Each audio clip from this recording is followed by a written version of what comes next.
People don't come rushing here in their cars and their buses.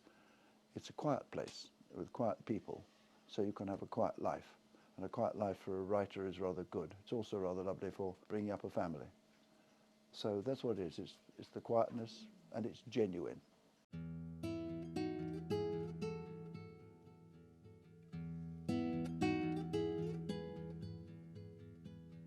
Standing on the hill just behind my cottage, I live in a cottage, believe it or not, called Paradise Cottage. And I walk out the back on my regular walk, and I just have to go 10 minutes, and I'm looking over the Torridge River towards a stand of oak trees, which has been there for hundreds of years. Everything around here has been here hundreds of years, including me. You just stand, every single time you have to stand and stare.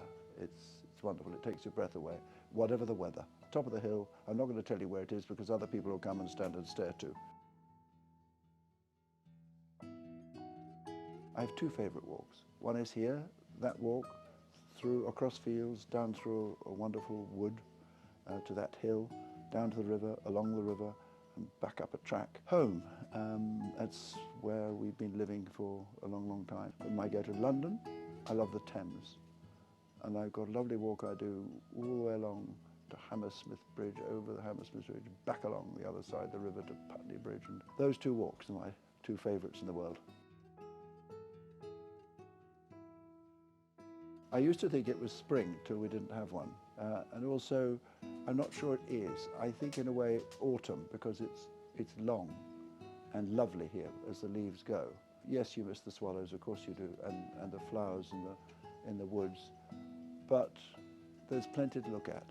It's a gentle season, you know, and you don't have high expectations. The trouble with summer, if it's not blue sky and sunshine, you think, oh, you're being cheated. You don't get cheated in the autumn. And also I'm in the autumn of my life, so it matches my mood. You can have all sorts of things here. They make a wonderful steak and kidney pie, but I'm not allowed steak and kidney pie at the moment. I've got a very nice wife of 50 years, but she's putting me on a strict diet. And steak and kidney pie apparently, but I'm allowed to have one cottage pie every fortnight, if I'm lucky. Is what I'm holding, really. It's a half of local beer. This comes from Torbay, and it's lovely. I'm not a drinker of lots. I'm one of these people who loves the first taste. So the first half is lovely. The first glass of wine is lovely. But after that, I just feel it loses its magic. If you can get this spot, this is my favourite spot. It is usually occupied by other people with whom one is obliged to share the pub, unfortunately. But normally it's there, and my wife sits opposite. And actually it was here, years and years ago, that I first had the idea of writing a book called War Horse, because I met an old man, a chap called Wilf Ellis, who lived in a cottage just down there, who had been to the First World War, aged 17, and I got talking, and it was in front of this fire, sitting in this very chair. Well, this chair, this pub and this fire was definitely the first time it ever occurred to me.